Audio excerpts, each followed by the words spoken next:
जरा सोचो, एक दिन अचानक से तुम्हें एक सूटकेस मिले जिसके अंदर सामान नहीं, एक आदमी फंसा हो। कुछ ऐसा ही होता है जस्टिन के साथ, लेकिन उसे क्या पता था कि जब जब ये आदमी दर्द में होता है तब तब सोना उगलता है। एक दिन जस्टिन एयरपोर्ट पर अपने अगले बैग का इंतजार कर रहा था। तभी उसके दोस्त एलेक्स ने मैसेज करके पूछा कि वो कैसा है। जस्टिन ने उसे बताया कि उसकी गर्लफ्रेंड कार्ला ने उससे ब्रेकअप कर लिया है, और तो और स्कूल छोड़ने पर उसका बाप भी उससे बहुत गुस्सा था। जब उसने मुड़कर बैग मशीन को देखा तो वहाँ एक भी बैग न देखकर वो हैरान रह गया। पूरे एयरपोर्ट पर वो अकेला ही मौजूद था। तभी उसने देखा कि बैगेज ऑफिस भी बंद हो चुका है। उसने खिड़की से किसी को बुलाकर मदद मांगनी चाहिए, लेकिन उसी वक्त बंद पड़ी बैग मशीन में से एक काला सूटकेस निकल पड़ा। जस्टिन को कुछ समझ नहीं आ रहा था। उसे लगा कि बैग उसका ही है और वो बैग उठाकर चल दिया। उसके जाने के बाद बैग मशीन अपने आप चल पड़ी और उसके सारे कपड़े बिखरे हुए बाहर आने लगे। जब जस्टिन सिगरेट पीते हुए वापस घर जा रहा था तो उसने पिछली सीट पर रखे बैग में से आ रही आवाजों पर ध्यान ही नहीं दिया। उसी वक्त कार्ला का मैसेज आया कि वो कल उसके घर आकर अपना सारा सामान ले जाएगी। जलती हुई सिगरेट जस्टिन की उंगली पर जा लगी और उसने गलती से कार्ला को वीडियो कॉल कर दी। कार्ला को लगा कि जस्टिन उसके प्यार में दुखी होकर उसे वीडियो कॉल कर रहा है। उसका एटीट्यूड देखकर जस्टिन भी चिढ़ गया और फुल स्पीड पर गाड़ी दौड़ाकर घर लौट आया। इसके बाद वो बैग को दरवाजे पर ही छोड़कर फ्रिज से नूडल्स लेने चला गया, लेकिन वहाँ भी कार्ला ने बहुत बेकार बातें लिखी हुई थी,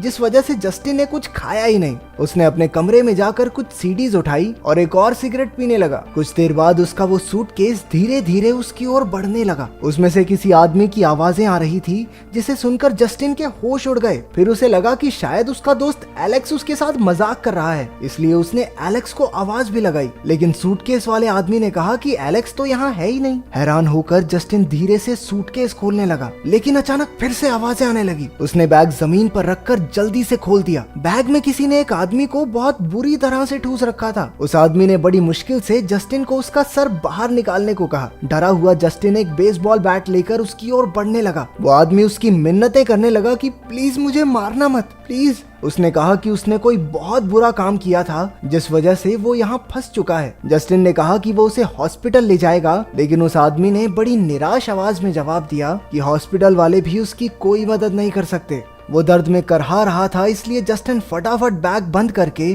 उसे हॉस्पिटल ले जाने लगा, लेकिन आदमी ने एक बार फिर से चिल्लाकर उसे रोक दिया। उसने फिर से बैग बंद किया और आदमी फिर से चिल्लाने लगा। उसने कहा कि अगर जस्टिन उसे बैग से बाहर निकाल दे तो सब अपने आप ठीक हो जाएगा। जस्टिन मान गया, लेकिन उसे अभी भी डर था कि ये कहीं बाहर निकलकर उस पर हमला न कर दे। लेकिन उस आदमी ने बोल बोल कर जस्टिन का दिमाग खराब कर दिया और आखिरकार वो उसे बाहर निकालने के लिए मान गया। जब जस्टिन उसका पैर निकाल रहा था तो वो आदमी दर्द से चिल्लाने लगा। अचानक उसी वक्त एक सोने का सिक्का उसके मुंह से बाहर गिर पड़ा। जस्टिन हैरान होकर उसे देखने लगा। तब जाकर उस आदमी ने बताया कि उसे ऐसी बीमारी है जिसमें वो दर्द में होने पर सोना उगल सकता है। जस्टिन को अब भी अपनी आंखों पर यकीन नहीं हो रहा था। उस आदमी ने कहा कि अब तो जस्टिन उसे दर्द देकर जितना चाहे उतना सोना पा सकता है। उसने ये भी कहा कि अगर जस्टिन उसे बाहर निकाल दे तो तब तक जितना भी सोना उसने उगला होगा वो सारा जस्टिन को इनाम के रूप में दे देगा। कुछ ही देर में वो आदमी सो गया और जस्टिन बैग बंद करके उसे अपने कमरे में ले आया। नींद में जस्टिन ने सपना देखा कि वो खुद सूटकेस में सो रहा है। अचानक सूटकेस बंद हो गया और उसे अंदर ही कैद कर लिया। वो चिल्लाकर मदद के लिए पुकारने लगा। उसी वक्त 3 आदमी सूट पहने कमरे में घुस आए। उनके पास बंदूकें थी और उन्होंने सूटकेस में ही जस्टिन को गोलियों से छल्ली कर दिया। अगली सुबह जस्टिन की नींद खुली तो उसे एहसास हुआ कि ये तो बस एक डरावना सपना था। सूटकेस अभी भी वहीं पड़ा था। उसने सोने का सिक्का उठाया और एक दुकान पर उसे बेचने पहुंच गया। उस आदमी ने बताया कि ये सिक्का बहुत पुराने समय का है, जिस पर जस्टिन कहने लगा कि वो सब तो ठीक है, पर इसका कुछ मिलेगा कि नहीं। जिस पर दुकानदार ने जवाब दिया कि वो इस सिक्के के बदले उसे $275 देने को तैयार है, लेकिन उसे पुलिस से प्रूफ लेना होगा कि ये सिक्का उसी का है, ना कि चोरी का। इसके बाद वो अपने दोस्त एलेक्स से एक पार्क में मिला। उसने एलेक्स को वही कागज दिखाया, जिसे देखकर एलेक्स ने कहा कि ये तो बहुत कम पैसे दे रहा है तेरे को, हर कोई तेरे भोलेपन का फायदा उठा जाता है। इसके बाद घर जाते हुए जस्टिन ने एलेक्स को सूटकेस वाले आदमी के बारे में सब कुछ सच बता दिया, लेकिन एलेक्स को ये सब बकवास लग रहा था। घर में जाने से पहले ही अचानक कार्ला दरवाजे से डरी हुई बाहर आ गई। जस्टिन ने हड़बड़ाते हुए पूछा, तो तुम क्या कर रही हो यहाँ? कार्ला ने जवाब दिया कि वो तो अपना सामान लेने आई थी, लेकिन उसने कभी नहीं सोचा था कि जस्टिन एक कातिल निकलेगा। एलेक्स और जस्टिन को कुछ समझ नहीं आया। एलेक्स ने अंदर जाकर देखा कि सूटकेस में से एक आदमी का हाथ बाहर निकल रहा था। उसने बैग खोलकर देखा कि वो आदमी अंदर सो रहा था। जस्टिन ने उन तीनों को अपने कमरे में ले जाकर सारी बात समझाई। जैसे ही वो सूटकेस के पास गए, वो आदमी नींद से उठ गया, जिससे एलेक्स और कार्ला की तो चीखें निकल गई। जस्टिन ने उन्हें समझाया कि ये आदमी उसे इसी हालत में मिला था। कार्ला खुद ही उस आदमी को बाहर निकालने की कोशिश करने लगी। अब जस्टिन और कार्ला मिलकर उस आदमी के पैर बाहर निकाल रहे थे। आदमी फिर से दर्द में चिल्लाने लगा और अचानक उसके मुंह से एक और सिक्का बाहर आया। एलेक्स की नजरें सिक्के पर ही टिक गई। धीरे धीरे आदमी के मुंह से और सिक्के निकलने लगे और कार्ला ने परेशान होकर पूछा, ये सब चल क्या रहा है? इसके पेट में गुल्लक है क्या? उधर एलेक्स ने मौका देखकर एक सिक्का चुरा लिया। थोड़ी देर बाद वो आदमी कहने लगा कि अब उसे आराम की जरूरत है। कार्ला उसे बाहर निकालना चाहती थी, लेकिन एलेक्स उन दोनों को लेकर दूसरे कमरे में चला गया। उसने उन दोनों को समझाया कि उनके हाथ तो नोट छापने की मशीन लग गई है, वो जितने चाहे उतने सिक्के निकाल कर अमीर हो सकते हैं। लेकिन कार्ला और जस्टिन को ये सही नहीं लगा। तभी उस आदमी ने एलेक्स को आवाज दी। उधर जस्टिन ने कार्ला से कहा कि वो चाहे तो थोड़े पैसे कमा सकते हैं, लेकिन ज्यादा दिन तक इस आदमी को साथ रखना खतरे से खाली नहीं होगा। दूसरी ओर एलेक्स बैग बंद करके उस आदमी के मना करने के बावजूद भी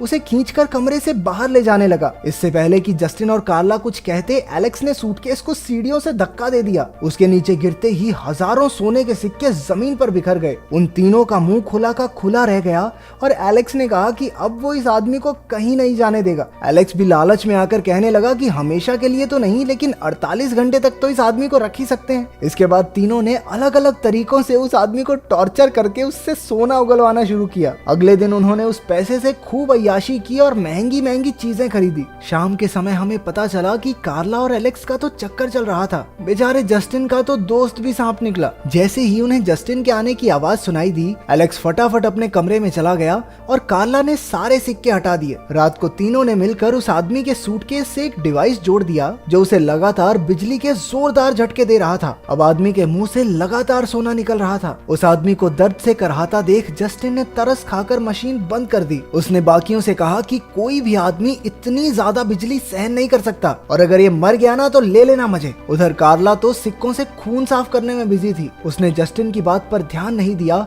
और बिजली का झटका और तेज कर दिया। अब और ज्यादा सिक्के बाहर गिरने लगे। जस्टिन का मन कह रहा था कि उन्हें रुक जाना चाहिए, लेकिन एलेक्स और कार्ला अब बेहद लालची हो गए थे। ऊपर से वो सूटकेस वाला आदमी खुद भी कह रहा था कि उसकी किस्मत में तो बस दर्द ही लिखा है। अबे चुप हो जा, शायद छोड़ दें तुझे। कुछ देर बाद ज्यादा दर्द की वजह से आदमी ने कहा कि शायद उसे दिल का दौरा पड़ने वाला है। कार्ला ने घबराकर एलेक्स और जस्टिन को देखा, लेकिन बेरहम एलेक्स ने मशीन को सबसे तेज झटके पर सेट कर दिया। जस्टिन ने गुस्से में उसे रोकना चाहा, लेकिन एलेक्स तो लालच के नशे में अंधा हो चुका था। उसे बस महंगी महंगी गाड़ियां और शान और शौकत के ख्याल आ रहे थे। लेकिन जस्टिन ने उसे 48 घंटे वाली डील याद दिलाई। एलेक्स ने जस्टिन को भी अमीरी के सपने दिखाए, लेकिन जस्टिन नहीं माना। उसे यकीन नहीं हो रहा था कि एलेक्स और कार्ला पैसों के लिए किसी का खून तक कर सकते हैं। उसने पुलिस को सब बताने के लिए फोन उठाया, लेकिन कार्ला ने उसका फोन हथौड़े से चूर चूर कर दिया। जस्टिन ने गुस्से में उसकी ओर देखा, लेकिन उसी वक्त कार्ला ने हथौड़ा उसके सर पे दे मारा। उसके सर से खून की धार बह चली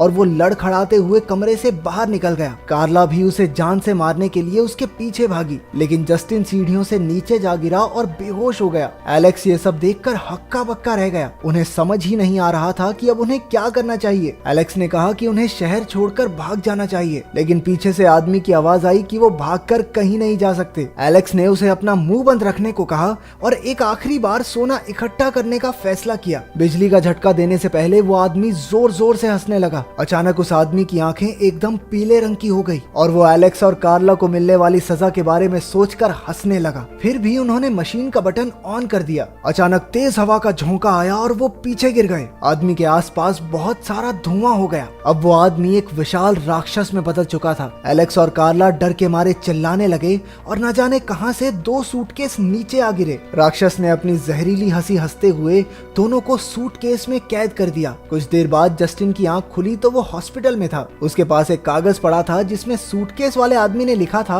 कि वो उसकी मदद के लिए हमेशा तैयार रहेगा। वो आदमी अब पूरी तरह ठीक होकर एक एयरपोर्ट पर था। उसके पास एक जैसे कई सूटकेस थे। उन सूटकेसेस में से एलेक्स और कार्ला की चीखें सुनकर वो मुस्कुराने लगा और इस्तांबुल के लिए रवाना हो गया।